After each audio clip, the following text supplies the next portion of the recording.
Why is marijuana against the law? It grows naturally upon our planet. Doesn't the idea of making nature against the law seem to you a bit unnatural? Comedian Bill Hicks.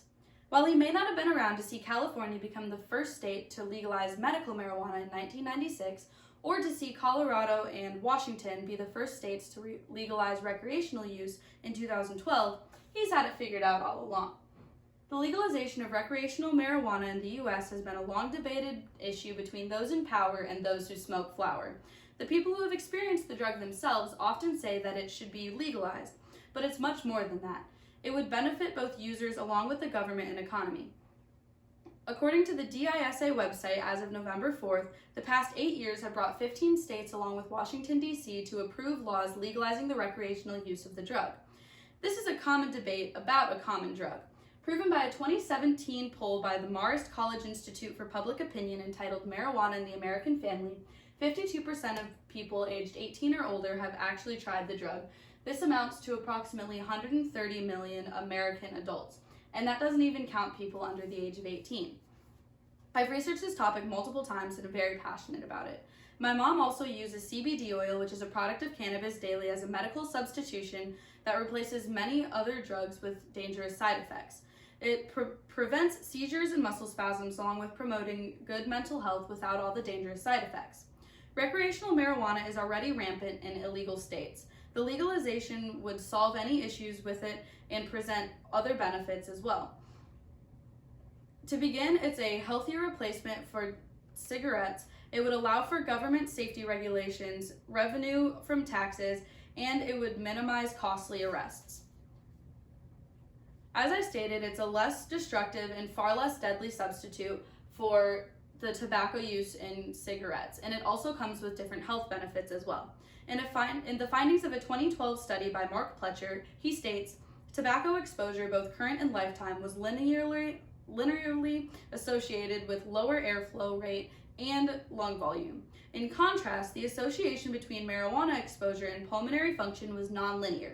This means that marijuana users, even long-time users, have mostly healthy pulmonary function compared to the highly stunted tobacco users. In 2019, Tara Leo of Health Europa wrote about the different health benefits for marijuana as well. It helps with the relief of chronic pain and arthritis and multiple sclerosis pain. It aids in mental health, decreasing the effects of depression, anxiety, ADHD, ADD, PTSD, autism, and Alzheimer's. It can also help in the treatment of Parkinson's disease, cancer, inflammatory bowel disease, hepatitis C, seizures, glaucoma, bone repair, and diabetes. And it can also help with weight loss and help to increase lung capacity. Another important point is that the legalization of recreational marijuana would allow government regulations on sales and safety of the drugs in circulation. While you can't die from a marijuana overdose, it's still important that you make sure you're having a safe and enjoyable experience. Two ways of doing this would be testing and labeling of the products. Most people selling it illegally don't even know what the dose or strain of what they're selling is, let alone do they even think about labeling it. Some say that it could possibly increase the use of the drug itself. However, speaking of alcohol prohibition, in a 1991 working paper, it stated that alcohol consumption during prohibition was actually very similar to what it was during the latter points of prohibition as it was just after it was lifted. It's also found that there's a possibility it would reduce teen usage of the drug. In a 2019 study, Dr. Mark Anderson found that marijuana use among youth was actually in the decline after legalized recreational use was approved. He also states that this could be due to the possibility that it's harder to obtain the drug since dealers would be replaced by age-checking dispensaries. Lastly, states could be able to tax the drug highly, which would feed the government money. It would also lessen the amount of arrests, which saves money as well. Since states have control over the tax percentages, that can be used to their advantage. For example, Washington taxes a 37% sales tax on any recreational marijuana purchases, according to the Washington State Department of Revenue website. Another thing that could possibly end up in danger is the DUI potential. And it's also harder to test for marijuana use on the spot. However, legal states do this already, and there's efforts towards a quicker and accurate way to do so. In Colorado, for example, they follow the permissible inference law. On the website of the National Council of State Legislature, it is said that this law applies if the blood THC level is greater than or equal to 5 nanograms per milliliter.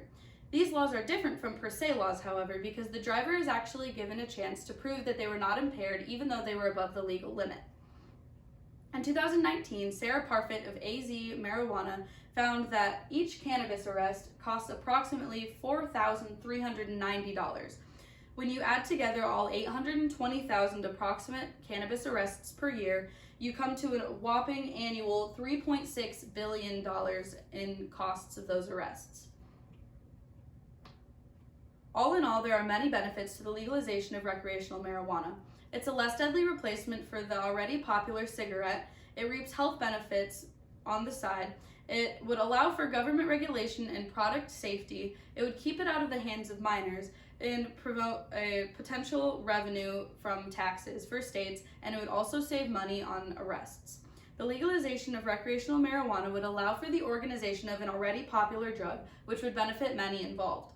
Once again, to quote the late and great Bill Hicks, "The war against drugs is a war against civil rights, and I think it's high time we start fighting for both."